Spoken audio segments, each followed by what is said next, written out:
করে শোনো, ও দুনিয়ার মানুষেরা শোনো, ভালো করে শোনো, মনোযোগ সহকারে শোনো। দুনিয়াতে তোমাদের কোনো উল্লেখযোগ্য কোনো পরিচয় ছিল না, উল্লেখযোগ্য কোনো অস্তিত্ব ছিল না, আমাদের কোনো কিছুই ছিল না। আমরা কোথায় ছিলাম, কোথায় আসছি, আবার কোথায় চলে যাব, আমাদের কোনো অস্তিত্ব এই দুনিয়ার জমিনে আমাদের জন্মের আগে আমাদের কোনো অস্তিত্ব ছিল? আমাদের কোনো অস্তিত্ব ছিল না। আল্লাহ এই জন্য বলতেছেন আল ইনসান ইলুম মিনাত তাহারি লাম ইয়াকুন শাইআন মাজকুরা। আল্লাহ দুনিয়াতে আসার আগে তোমাদের কোনো অস্তিত্ব ছিল না।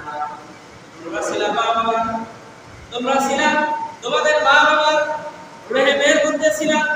তোমার বাবার পৃষ্ঠদেশ থেকে আমি তোমার মায়ের রেহেমের মধ্যে আমি আল্লাহ রাব্বুল আলামিন ফোঁটা পানিকে টপকায়া দিলাম। আল্লাহ কোরআনে বলেছেন মিম্মা ইন তাফিয়াত, এক ফোঁটা টপকানো পানি, এই পানিটা আমার মায়ের রেহেমের মধ্যে যখন আমার বাবার পৃষ্ঠদেশ থেকে এসেছে, আমার এর আগে তোমার কোনো উল্লেখযোগ্য কিছুই ছিল না, কোনো অস্তিত্ব ছিল না, তোমার কোনো পরিচয় ছিল না, তোমার কোনো নাম নিশানা ছিল না। তুমি কে বা কি, তুমি হইবা না হইবা না, এটা দুনিয়া কেউ জানতো না, কিন্তু যিনি জানতেন যিনি জানতেন তিনি কে? আল্লাহ তাআলা বলেন আলা তাআলাল ইনসানি ইলুম মিনাত তাহারি লাম ইয়াকুন শাইআন মাযকুরা। ও বান্দা, উল্লেখযোগ্য কোনো কিছুই ছিল না, আমি আল্লাহ ওই অনুল্লেখযোগ্য বিষয় থেকে আমি আল্লাহ আমার পুত্র দিয়ে মায়ের পেটে দুনিয়ায় পাঠিয়েছি। সুবহানাল্লাহ। সে আল্লাহ বলেন এই দুনিয়ায় আমি তোমাকে আনলাম কিভাবে? বাবার পৃষ্ঠদেশ থেকে টপকানো এক ফোঁটা পানি আমি আল্লাহ ভাবের মাধ্যমে তোমার মায়ের রেহেমের মধ্যে দিয়ে দিলাম। এইটা আমি আল্লাহ তোমার মায়ের পেটের মধ্যে দেওয়ার পরে যখন ওই পানির ফোঁটাটা আমি আল্লাহ রাব্বুল আলামিন আমার কুদরতের ফেরেশতাদের দিয়া এক ফোঁটা পানিকে আমি আল্লাহ তোমার মায়ের গর্ভে দিলাম, দেখাশোনা করতে লাগলাম, ওটাকে আমি অস্তিত্ব দিতে লাগলাম। তোমার অস্তিত্ব ছিল না, ওই এক ফোঁটা পানির দিকে আমি আল্লাহ তোমার অস্তিত্ব তৈরি করতে লাগলাম। ওই এক ফোঁটা পানিকে মায়ের রেহেমের মধ্যে আমার আল্লাহ 40 দিন পর্যন্ত নাড়াচাড়া করতে করতে এক সময় মায়ের গর্ভে আমার আল্লাহ এক ফোঁটা পানিকে আবার 40 দিন পর্যন্ত এই রক্তের ফোঁটাটাকে নাড়াচাড়া করতে করতে আমার আল্লাহ রাব্বুল আলামিন আবার এক ফোঁটা রক্ত থেকে এক টুকরা গোশত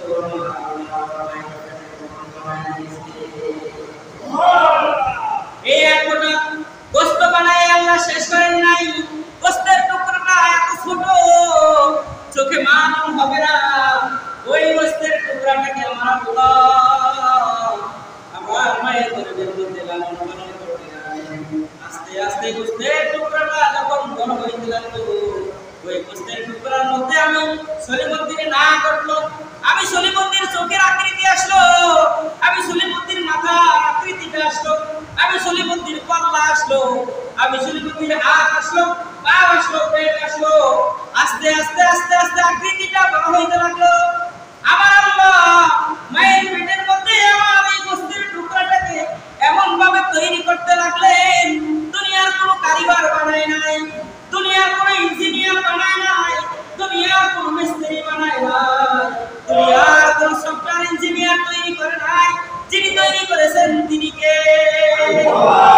আল্লাহ বলে বান্দা, আমি তোমাকে মায়ের পেটের মধ্যে এক টুকরা পানি থেকে এক টুকরা আমি গোশত বানাইলাম, রক্ত বানাইলাম, গোশতের টুকরা থেকে তোমার হাত বানাইলাম, ওই ছোট ছোট হাতের মধ্যে দিয়ে দিলাম নখ, হাতের মধ্যে দিয়ে দিলাম ছোট ছোট পর, হাতের মধ্যে দিয়ে দিলাম গোশতের টুকরার মধ্যে দিয়ে দিলাম তোমার সুন্দর জবান, যেই জবান দিয়ে তুমি দুনিয়ায় আইছাই ডাক দিবা আল্লাহু আহাদ, আল্লাহু আহাদ, যে আল্লাহকে একবারে ডাক দিবা এমন একটা পবিত্র জবান আমি আল্লাহ তোমার মায়ের গর্ভে তোমাকে দিয়ে দিলাম। যে বান্দা, তোমার যখন খাদ্যের দরকার হয়েছে আমি আল্লাহ মায়ের গর্ভের মধ্যে তোমার মুখ দিয়ে তোমাকে খাওয়াই নাই, মুখটা নাপাক হয়ে যাবে, মুখটা অপবিত্র হয়ে যাবে, এই জন্য তোমার মায়ের পেটের মধ্যে থেকে তোমার মায়ের নামের সঙ্গে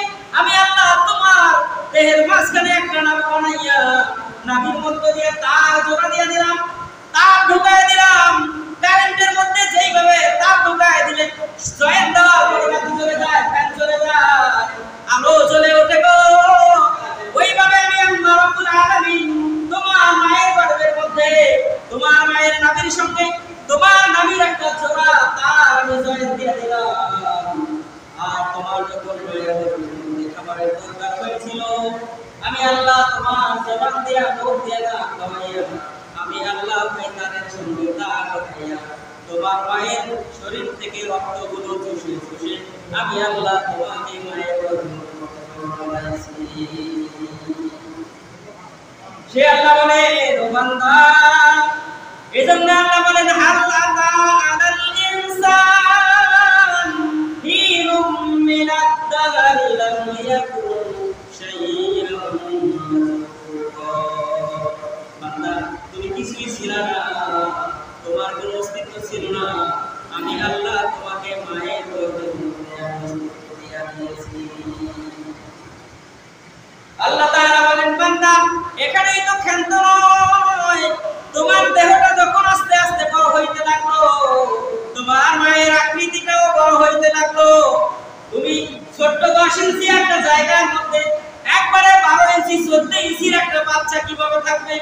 মায়ের গর্ভে যেই জায়গায় সন্তান থাকে, ওই সন্তানের জায়গা মায়ের সেই টুকরিটার মধ্যে, কোলের মধ্যে, পেটের মধ্যে যেই জায়গা বাচ্চা জন্ম নেয়, ওই জায়গাটা মাত্র 10 ইঞ্চি জায়গা। 10 ইঞ্চি জায়গার মধ্যে একটা 14 ইঞ্চি বাচ্চা থাকে, রাখা যায়? কথা বলেন, 10 ইঞ্চি জায়গায় কি বড় 12 ইঞ্চি হইলে কি রাখা যায়? রাখা যায় না। গোছ করে রাখতে হয়, বাঁকা করে রাখতে হয়। আমার আল্লাহ দুনিয়াতে বাচ্চা পাঠাইলে, বাচ্চা পাঠানোর আগে মায়ের গর্ভে 10 ইঞ্চি জায়গার মধ্যে আমার 12 ইঞ্চি 14 ইঞ্চি লম্বা একটা দেহ। আমার আল্লাহ একদিন 2 দিন রাখেন না, এখন 2 দিন রাখেন না, 1 মাস 2 মাস রাখেন নাই, সর্বনিম্ন 7.5 মাস পর্যন্ত আমার আল্লাহ 10 ইঞ্চি জায়গার মধ্যে একটা 14 ইঞ্চি বাচ্চা আমার আল্লাহ সংরক্ষণ করে। ও বান্দা, এজন্য আল্লাহ বলেন, বান্দারে, ওই মা বাবার সঙ্গে কখনো তুমি খামকের সাথে কষ্ট দিও না, ওই মা বাবাকে তুমি কষ্ট দিও না, ওই মা বাবার সঙ্গে কেমনে তুমি নাফরমানি করবা? তোমার মা রাতের পরে রাত না খায় রইছে, মাসের পরে মাস না খায় রইছে, তোমার জন্য শুরু কত কষ্ট, মা পেটের মধ্যে তোমাকে ধারণ করে রেখেছে। তোমার মা দুনিয়ার সব কাজ কর্ম করিয়া রান্না বান্না শেষ করে সবাইকে খাবার দিয়া যখন খাবার খাইতে বসেছে, তুমি সন্তান, জীবিত একটা মানুষের পেটের মধ্যে আরেকটা জীবিত সন্তান মায়ের বুকের মধ্যে কলিজা বসায় যখন লাথি মেরেছো, মা খায় নাই, কলিজাটা পেয়েছি, কলিজা মাথার পেরেকটা সরাইয়া দিয়া মা আস্তে উপরে উঠে বিছানায় চলে গেছে। কানের উপরে যাইয়া বলছে, আল্লাহ, খাইতে বসেছিলেন সারাদিন সকলের জন্য খাবার তৈরি করিয়া, সবাইকে খাওয়াইয়া সবার শেষে খাইতে গেলাম, আমার কলিজার টুকরা সন্তান আমার কলিজায় না করো, আমার তোমার খাওয়া করো না। আল্লাহ, তুমি আমার এই সন্তানটা আমাকে যতই কষ্ট দেও, কিন্তু আমার সন্তানটা যেন আমার পেটের মধ্যে কোনো কষ্ট না হয়। আল্লাহ রাব্বুল আলামিনের হাবিব বলেছেন, মাঝে 10 মাস 10 দিন আমাকে গর্ভে ধারণ করতে যাইয়া যতদিন খাইতে পারে নাই, আমার আল্লাহ বলেন, আমার ওই বান্দিকে আমি 10 মাস 10 দিন রোজা রাখলে যে সওয়াব পাবো, সন্তান পেটে ধারণ করার কারণে 10 মাস 10 দিনের রোজার সওয়াব আমি মায়ের আরো জোরে কন্যা সুবহানাল্লাহ। আমরা বুঝি না, মায়ের গর্ভে যখন আমি ছিলাম, একদিন 2 দিন, 1 মাস 2 মাস নয়, 10 মাস 10 দিন ছিলাম। মা 10 মাস 10 দিন আমাকে পেটে নিয়ে কাজ করেছে, কর্ম করেছে, কত না খেয়েছিল রাসূলুল্লাহ, কি বলেন, ছিল কিনা? মা কত না খেয়ে হইছে, না খাইয়া থাকা, এই যে না খাওয়া থাকার বিনিময়ে আমার আল্লাহ বলেন, আমার ওই বান্দি আমার এই সব বান্দাটাকে পেটে ধারণ করার কারণে আমার বান্দি 10 মাস 10 দিন যদি রোজা রাখতো, এই সওয়াব হইতো আমি আল্লাহ এই 10 মাস 10 দিনের বিনিময়ে 10 মাস 10 দিনের রোজার সওয়াব বান্দির আমল হইতো আমি দিয়া দিলাম। আল্লাহ এখানেই শেষ করেন নাই, 10 মাস 10 দিন রাতের বেলা মা যখন সবাইকে খাওয়ায় নাওয়ায় ঘুমাইতে যান, মা বিছানায় ঘুমাইতে গিয়েছেন, হঠাৎ করে সন্তান বুকের উপর লাথি মেরেছে, পেটের উপর লাথি মেরেছে। মা ছটফট করে ঘুম ভেঙে গিয়েছিল। রাতের বেলা মা ঘুমাইতে পারে নাই, রাতের বেলা যে ঘুম আসতে পারে নাই, এই জন্য আমার আল্লাহ বলেন এই 10 মাস 10 দিন রাতের বেলা মা না ঘুমায়া থাকার কারণে তাহাজ্জুদের নামাজ পড়লে আমার যতটুকু সওয়াব হইল আমি আল্লাহ আমার বান্দিকে ততটুকু সওয়াব আমি এজন্য আল্লাহ বলেন হাল আতা আলাল ইনসানি হিনুম মিনাত দাহরি লাম ইয়াকুন শাইআন মাযকুরা। উল্লেখযোগ্য কোনো ঘটনাই তোমার ছিল না, কোনো অস্তিত্ব ছিল না, কোনো পরিচয় ছিল না। কে তুমি, তোমাকে কে চিনতো? তুমি ছিলে একটা পানির ফোঁটা, তার থেকে আমি রক্ত বানাইলাম, রক্তের থেকে গোশত বানাইলাম, গোশতের থেকে আমি হাড্ডি দিলাম, হাড্ডির পরে উপরে আমি গোশতের প্রলেপ দিয়া চামড়া দিয়া ওটার উপরে আমি একটা দেহ বানাইলাম, হাত বানাইলাম, পা বানাইলাম, মাথা বানাইলাম, চোখ বানাইলাম, নাক বানাইলাম, কান বানাইলাম, যত কিছু বানাইলাম। আমার হাতের মধ্যে আমার আল্লাহ কতগুলো রগ দিয়ে দিয়েছেন, হাতের মধ্যে শুধু কতগুলো, এগুলেন কি, এগুলেনকে কর, আমরা কি বলি কর। আমার আল্লাহ যদি সামিজের মতো সোজা বানায় দিতেন, একটু চিন্তা করেন, আমার ভাত আমি খাইতে পারতাম না, আমি আরেকজনে হাত করে থাকতো চামচের মতো ভাত হাতের মধ্যে আলু খাইয়া আরেকজনের মুখের উপর মারা লাগতো, অথবা আরেকজনে আমার মুখের উপর মারতো, তারপরে আমি খাইতাম। কিন্তু আমার আল্লাহ কত কুদরত দিয়ে আমার দেহটা বানাইলেন। আমার আল্লাহ সাকসা খাবার সেই জন্য সুন্দর থেকে খাইতে পারে, এই জন্য আমার আল্লাহ হাতের মধ্যে দিয়া দেন ছোট ছোট কর, যেমনি ইচ্ছা ওইভাবে আপনি আল্লাহর কুদরত যেন আপনি সুন্দর খাইতে পারেন। কেন আমরা আল্লাহকে সিজদা দিব না বলেন তো? আমাদের আল্লাহর মতন কি আর কোন আল্লাহ দুনিয়ায় আছে? অন্য কোন ধর্মের মানুষের এইরকম কোন কিছু আছে? মানুষেরা বন দিয়া, সম দিয়া, মাটি দিয়া, বাঁশ দিয়া তারা একটা মূর্তি বানায়, সামনে খাবার দিয়ে দেয়, মাছি পারে, কুকুর খায়, কুকুরের মধ্যে কিছুই করতে পারে না, পারে কিছুই পারে না। আল্লাহ নবীজির জামানার কথা, এক ইহুদি তিনি মূর্তি বানাইয়া ওটার ইবাদত করে না, ওটাকে কান্দে লইয়া লইয়া তিনি সব জায়গায় যান, সব কাজকর্ম তিনি তার ইবাদতে করতে থাকেন। একদিন তার প্রসাবের ব্যাগ হয়েছে, প্রসাবের ব্যাগ হওয়ার পরে একটা রাস্তার কিনারায় রাইখা, কারণ খোদারে কান্দে করিয়া কি আপনি প্রসাব করবে? লজ্জার বিষয় না। যার ইবাদত করি তারে কি কান্দে করিয়া বন্ধুন যায়? এক জায়গায় রাইখা তিনি প্রসাব করতে গেলেন। আল্লাহ কি করছেন দেখেন, ওই জায়গা দিয়া কুকুর একটা জীবিত হয়ে যাচ্ছে। কুকুর চিন্তা করলো, আমি যেহেতু এই জায়গায় আসে আহার পাইছি, একটা মুক্তি পাইছি, আমি মুক্তি নেই, কুত্তার অভ্যাস কি? যেখানে যা পায় ওটার উপরেই পাউসটায় দেয়, কি তাই না? কুকুর প্রসাব করে দিয়েছে। ওই ব্যক্তি প্রসাব শেষ করে তিনি ওটার কাছে আসলেন, তার মাবুদের কাছে। মূর্তিটার কাছে এসে দেখেন মাবুদের শরীরটা ভিজা। উনি চিন্তা করলেন নিঃসন্দেহে মাবুদের গায়ে থেকে বুঝি এটা কোন রহমতের পানি বের হইতেছে। আহম্মদ কত বড় আহম্মদ, জিহ্বা দিয়ে চাটা দিছে, এখন তাকে গন্ধ, কুকুরের প্রসাব কি স্বাদ আছে নাকি? গন্ধ, দুর্গন্ধ, আষ্টা গন্ধ আসতেছে। উনি চিন্তা করলেন মাবুদের গায়ের থেকে যেই পানিটা পড়ে এটা তো রহমতের পানি, স্বাদের পানি, কিন্তু গায়ের থেকে যে আষ্টা গন্ধ আছে। উনি চতুর্দিকে তাকাইলেন, তাকায় দেখেন একটা কুকুর ঠ্যাং মুচকাইতে মুচকাইতে দৌড় দিছে। উনি চিন্তা করলেন এটা তো আমার যেই মাবুদের ইবাদত করি এটার গায়ের পানি নয়, এটা তার রহমতের পানি, নিঃসন্দেহে এটা তার রহমতের প্রসাব না করা জিনিস আমার হয়েছে। আল্লাহ তাআলা কেমনে হেদায়েত দেয় দেখেন। মানুষকে হেদায়েত দিলে আল্লাহ তাআলা কত রকম কৌশলে আল্লাহ মানুষকে হেদায়েত দিতে পারে, কি বলেন পারে কিনা? আল্লাহ যেমনি ইচ্ছা এমনি বান্দাকে হেদায়েত দিতে পারে। যেমন মুসা নবী তার ওই বাবরসিকে থাপ্পড় দিয়েছিল মূলত হেদায়েতে আনার জন্য।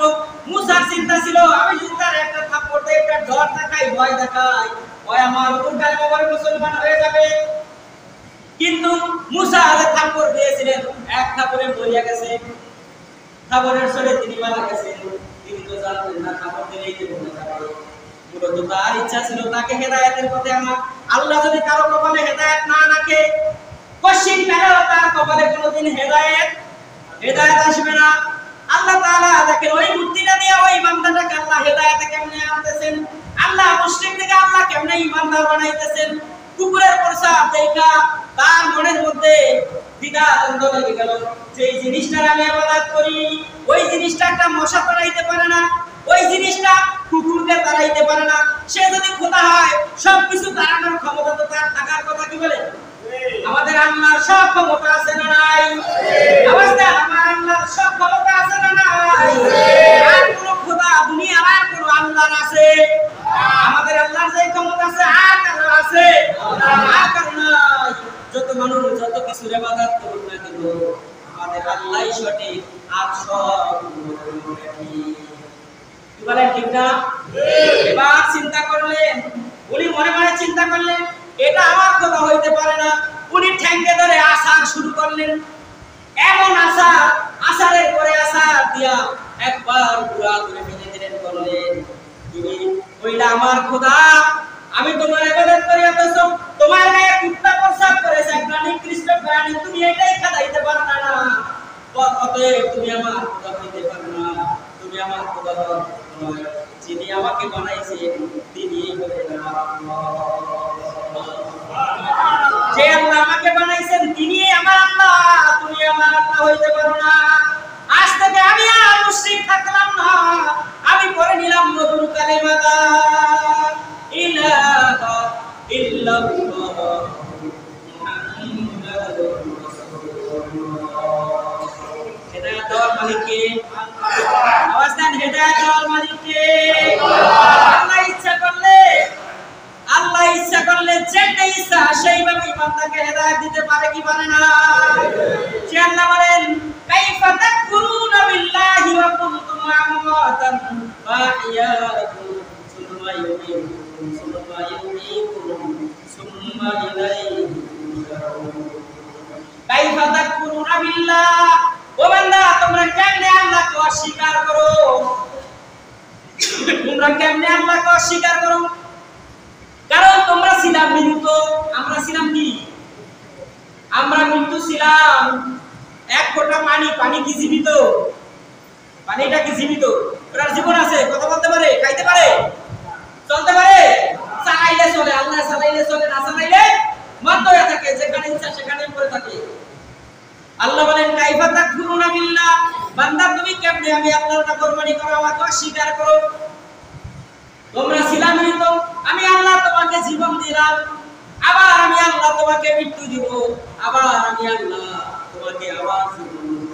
এরপরে আমি আল্লাহ রব্বুল আলামিনের হবে না? আমরা মৃত ছিলাম, মৃত্যু থেকে মায়ের পেটে জীবিত হয়ে আসলাম, মায়ের পেট থেকে জীবিত হয়ে দুনিয়ায় আসলাম, আবার আমরা মৃত্যুবরণ করব, করব নি? আবার মৃত্যুবরণ করার পরে কবরে আমার আল্লাহ আমাকে জীবিত করবেন। বিশ্বাস হয় করবেন?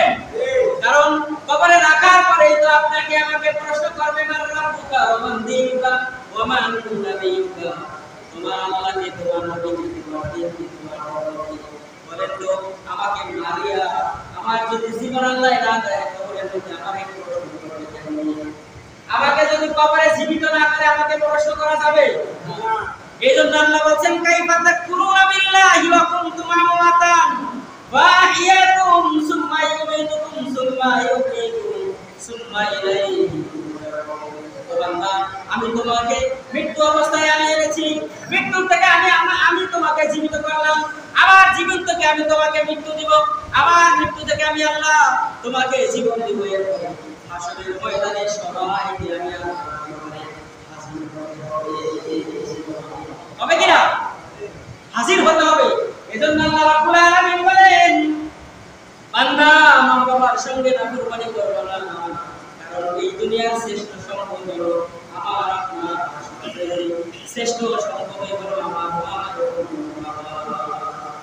এই মাকে আল্লাহ রাব্বুল আলামিন কত ধৈর্য দিয়েছেন শুনেন। আমি যখন আমার মায়ের বাড়ি আসলাম, মায়ের গর্ভে যখন খাবারের দরকার হলো, আল্লাহ তাআলা দুনিয়ার কোনো খাবার আমাকে খাওয়ার নাই। আমার মায়ের পেটের মধ্যে একটা ইন্টেনসিভ কেয়ার ইউনিট, সুরক্ষিত সংরক্ষিত একটা জায়গার মধ্যে, যেই জায়গায় কোনো রোগ বালাই নাই, যেই জায়গায় কোনো অসুখ বিসুখ নাই, যেই জায়গায় কোনো ঝামেলা নাই, যেই জায়গায় কোনো ঝঞ্ঝাট নাই, এমন একটা নিরাপত্তার জায়গায় মায়ের 10 ইঞ্চি পেটের মধ্যে, আমার মধ্যে 14 ইঞ্চি একটা তীক্ষ্ণকে, একটা শিশুকে, একটা বাচ্চাকে আমার আল্লাহ মায়ের 10 ইঞ্চি গর্ভের মধ্যে আমার আল্লাহ আমাকে 14 ইঞ্চি বানায় রাখলেন, 12 ইঞ্চি বানায় রাখলেন, 11 ইঞ্চি বানায় রাখলেন। সকল সন্তানেরা কি দুনিয়াতে এক সাইজে বাইরে? কেউ সাইজ বড়, কারোটা একটু ছোট, কেউ একটু আগে, কেউ 10 মাস আগে, কেউ বা 7 মাসে, কেউ বা 9 মাসে, কেউ বা 8 মাসে, ভাই কি হয় না? এইভাবে করে আমার আল্লাহ আমাকে মায়ের গর্ভে যখন রাখলেন, খাবারের যখন দরকার হলো, আমার আল্লাহ দুনিয়ার কোনো খাবার দিয়া আমাকে ওই জায়গায় বাঁচায় রাখেন নাই। ওই জায়গায় আমার আল্লাহ আমাকে বাঁচায় রাখছেন মায়ের রক্ত খাওয়াইয়া। আমার আল্লাহ ইচ্ছা করলে আমাকে মায়ের নাপাক রক্তগুলো খাওয়াইতে পারতো। আমার আল্লাহ আমাকে ইচ্ছা করলে এই জবাব দিয়ে খাওয়াইতে পারতো, কি পারতো না? কি বলেন, পারতো কিনা? আল্লাহ কি কারো কাছে কৈফিয়ত দেওয়া লাগতো? লাগতো না। আমার আল্লাহ জানে যে এই বান্দা যখন দুনিয়ায় যাবে, এই বান্দা দুনিয়ায় যাওয়ার পরে যখন মায়ের গর্ভ থেকে দুনিয়ার জমিনে পড়বে, সাথে সাথে দুনিয়ার কাউকে ডাক দিবে না, আমি আল্লাহকে আল্লাহ ডাক দিবে। আওয়াজ দেন সুবহানাল্লাহ, জোরে বলেন সুবহানাল্লাহ। বান্দা যখন মায়ের গর্ভ থেকে দুনিয়ার জমিনে পড়ে, সাথে সাথে বান্দা কি কয়? আমরা শুনি ওহা ওহা, বলে কিনা? কি বলে, বলে কিনা?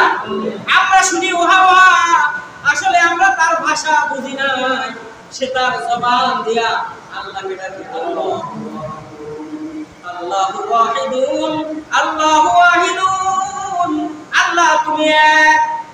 সকল সন্তান দুনিয়াতে আল্লাহর ফিতরাতের উপর জন্মগ্রহণ করে, সবাই তাওহীদের উপর জন্মগ্রহণ করে।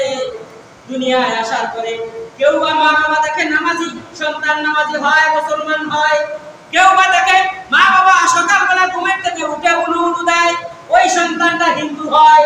কেউ বা দেখে বাবা মন্দিরে যায়, সন্তান দেখে দেখে বাবার সঙ্গে ধর্মান্তরিত হয়। কেউ বা দেখে, কেউ বা প্যাগোডায় যায়, কেউ বা খ্রিস্টানের উপাসনালয়ে যায়। এইটা দেখে দেখে সন্তানেরা মা বাবার ধর্ম হয়, কিন্তু প্রত্যেকটা মানুষই তাওহীদ নিয়ে এই দুনিয়ায়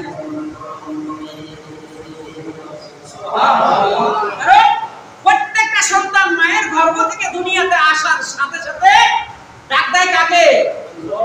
কাকে ডাক দেয়? আল্লাহকে ডাক দেয়। আল্লাহু ওয়াহিদুন, আল্লাহ এক, আল্লাহ এক। আমরা খালি বুঝি না, তার ভাষা বুঝি নাই, দেখে আমরা মনে করছি যে এই সন্তানটা বুঝি ওহা ওহা করে ডাকে। আল্লাহ বলেন, বান্দা যখন দুনিয়ায় আসলা, আমি আল্লাহর প্রশংসা করলাম, আমি আল্লাহর একাত্মতা ঘোষণা করে তুমি দুনিয়ায় আসলা। আমি আল্লাহ ওই ছোট্ট শিশু থেকে তোমাকে আস্তে আস্তে আস্তে আস্তে খাওয়ায়া খাওয়ায়া আমি আল্লাহ রাব্বুল আলামিন তোমার জন্য কি না করেছি। এজন্য আল্লাহ বলেন, হালাতা আলাল ইনসান হিনুম মিনাত দাহরি লাম ইয়াকুন শাইআন। বান্দা দুনিয়ায় তোমার অস্তিত্ব ছিল না, কোনো উল্লেখযোগ্য কোনো বিষয় তোমার ছিল না। আমি এমন একটা অদৃশ্য বস্তু থেকে আমি আল্লাহ তোমাকে বানাইলাম। এরপরেও তুমি কেমনে আমার সঙ্গে নাফরমানি করো রে বান্দা? কেমনে তুমি করো?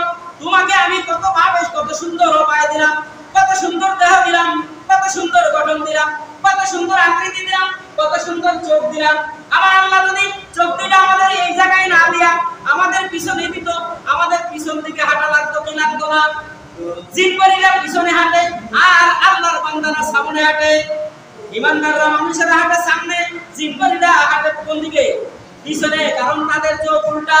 এই জন্যই দিয়েছে আল্লাহ ইমানদারদেরকে যেন সহজে ওরা ধোঁকা দিতে না পারে।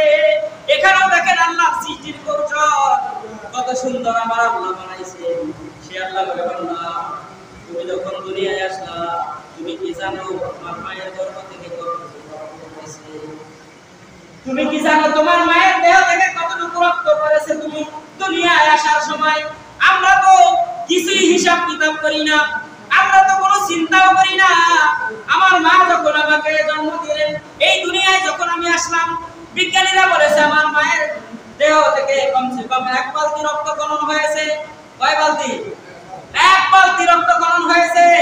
একটা মানুষের এতগুলো রক্ত যদি একসাথে বের হয়ে যায়, ওই মানুষটা বাঁচার কথা না, কিন্তু বাঁচিয়ে রাখেছেন যিনি, তিনি কে? কার কুদরত আমার মাকে বাঁচায় রাখছে? আওয়াজ দেন, কার কুদরত আমার মাকে বাঁচায় রাখছে ওই সময়? আপনার মাকে কে বাঁচায় রাখছে সেই সময়? এতগুলো রক্ত খনন হওয়ার পরে কোনো মানুষ বাঁচে না, কিন্তু আমার আল্লাহ আমার মায়েরে কিন্তু মারে নাই। আমার মায়ের 1 বালতি রক্ত খনন, আর আমি যখন দুনিয়ায় আসছি এত ব্যথা আমার মায়ে পেয়েছি। একজন মানুষ যদি এতটুকু ব্যথা অন্য কোনো আঘাতে, সন্তান জন্ম ছাড়া অন্য কোনো আঘাতে যদি এতটুকু ব্যথা পাইতো, সাথে সাথে স্ট্রোক করে তিনি মারা যাইতেন। বিজ্ঞানীরা বলেছেন একটা মানুষ জন্ম দেওয়ার সময় মা যত পরিমাণ আঘাতপ্রাপ্ত হয়, ব্যথা পায়, ওই আর যদি 4 ভাগের 1 ভাগ আঘাত মানুষ দুনিয়ায় যদি অন্য কোনো কারণে সহ্য করতো, সাথে সাথে স্ট্রোক করে সে দুনিয়ার জমিন থেকে বিদায় নিত। কিন্তু যিনি আমাকে আপনাকে এই দুনিয়ায় পাঠানোর জন্য যত কষ্ট দিয়ে আমার মায়ের গর্ভ থেকে আমাকে দুনিয়ায় পাঠাইছেন, যিনি বাঁচায় রাখছেন ওই সময়, যার কুদরতে আমার মায়ের বেঁচে ছিল, তিনি কে? সেই মা আজ একবারে আমি আর করে আমার মায়ের আমি খবর নেই না। বলেন তো আমার মতন নাফরমান আছে? আমার মতন কোন নাফরমান কেউ আছে? আল্লাহ রাব্বুল আলামিনের এক দুঃখিনী মায়ের কথা শুনে একটু বলি। মা 2 যুগ আগে, 24 বছর আগে স্বামী হারাইছেন, একটা মাত্র সন্তান, কলিজার টুকরা একটা সন্তান। ওই সন্তান যখন বিবাহ করেছে, মাকে ফেলাইয়া তুইয়া বউ নিয়ে চলে গেছেন। মা সন্তানের জন্য, স্বামীর জন্য কাঁদতে কাঁদতে 2টা চক্ষু বন্ধ হয়ে গেছে, কিন্তু সন্তান মায়ের খবর নেয় না। সন্তান মায়ের খোঁজ খবর নেয় না। মা সন্তানের জন্য বদদোয়া করে না। মা বাড়ি থেকে বের করে দিয়েছে, সন্তান বাড়িতেও মাকে থাকতে দেয় না। ওই মা অতিনিবদ্ধ হইয়া আরেকজনের বাড়িতে যাই করছেন। তারপরে ওই বাড়িতে থাই তিনি ভিক্ষা করেন আর খান, ভিক্ষা করেন আর খান। ওই বাড়ির মেহমান জিজ্ঞাসা করলেন, বাড়িওয়ালা জিজ্ঞাসা করলেন, তোমার কি কোনো সন্তানাদি নাই? তোমার কি কোনো ছেলে সন্তান নাই? তোমার কি কেউ নাই দুনিয়ায়? মা চোখের পানি ছেড়ে দিয়ে বললেন, এই দুনিয়ায় আমি ছাড়া আমার আর কেউ নাই। কারণ কেউ যদি থাকতো, আমি অন্ধ মানুষ, আমার মতো অন্ধ মহিলাকে তো কোনো সন্তান হারায় দিতে পারে না। কি বলেন, পারে? হারায় দেওয়ার কথা নয়, কিন্তু আমার সন্তান নাই। বাবা, আমার কোনো সন্তান নাই, আমি তোমার দিতে পারবো। তোমার বাড়ির খাবার আমার লাগবে না, আমি ভিক্ষা করে খাবো, তবু তুমি আমাকে একটু আশ্রয় দাও। মা জননীকে আশ্রয় দিলেন। মহিলার কথা শোনার পরে বাবা জিজ্ঞাসা করলেন, তোমার কোনো সন্তান আছে কিনা? এবার মহিলা কেঁদে দিয়া বললেন, বাবা আমার একটা সন্তান আছে। 24 বছর আগে আমার স্বামী মারা গিয়েছে। আমার সন্তানকে আমি খুব আদর করে লালন পালন করেছি, বড় করেছি। আমার সন্তানকে আমি বিবাহ করাইছি। ওই বিবাহিত বউ আমার সন্তানকে নষ্ট করে আমার সঙ্গে ঝগড়া বিবাদ বাঁধাইয়া আমাকে আলাদা করে দিয়েছে। এখন আমার এই অবস্থা, আমার সন্তান আমার কোনো খবর নেয় না, আমাকে দেখতে পারে না, আমাকে যখন তখন শুধু গাল বন্ধ করে। এই জন্য বাড়ি ছেড়ে চলে এসেছি। এবার বাড়িওয়ালা বললেন, তার হাতে একটা ধারালো অস্ত্র ছিল, আমি যদি তোমার ওই কুলাঙ্গার সন্তানটারে পাই, যেই হাত দিয়ে তোমাকে কষ্ট দিয়েছে, যেই মুখ দিয়ে কষ্ট দিয়েছে, আমি তার হাত পা গুলো কেটে ফেলবো, আমি তার জবানটাকে কেটে ফেলবো, আমি তাকে দুনিয়া থেকে বিদায় করে দিব।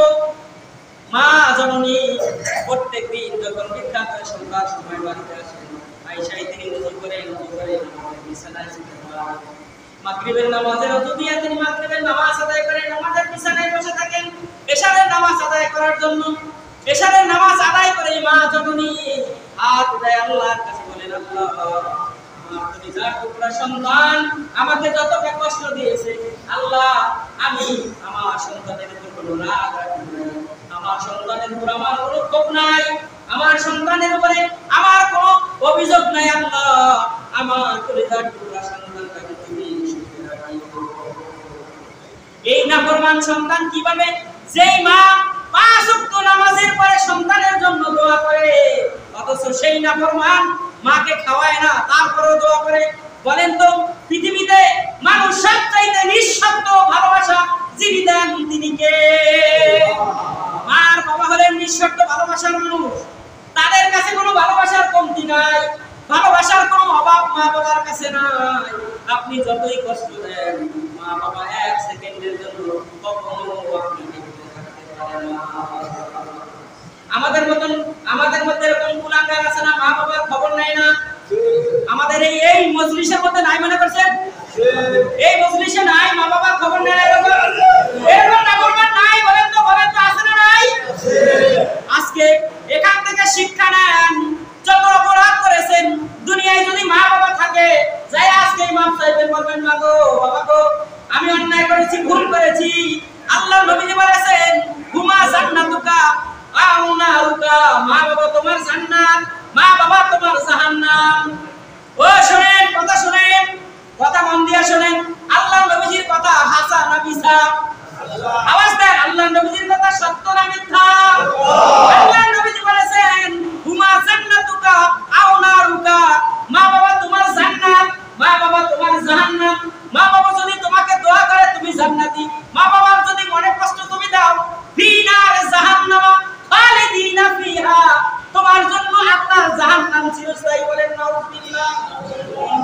আজকে আমরা যারা জীবনে কষ্ট দিয়েছি, আমরা মাফ চাই কোথায়? মায়ের কাছে, বাবার কাছে বলবো। আপনি যত বড় অন্যায় করেন, মায়ের কাছে যাইয়া যদি হাত ধরেই বলেন মাগো আমার জীবনে ভুল হয়েছে, আমাকে মাফ করে দাও। দুনিয়াতে এমন কোন মা নাই যে মা সন্তানকে হাত ধরার পরে মাফ করতে না পারে।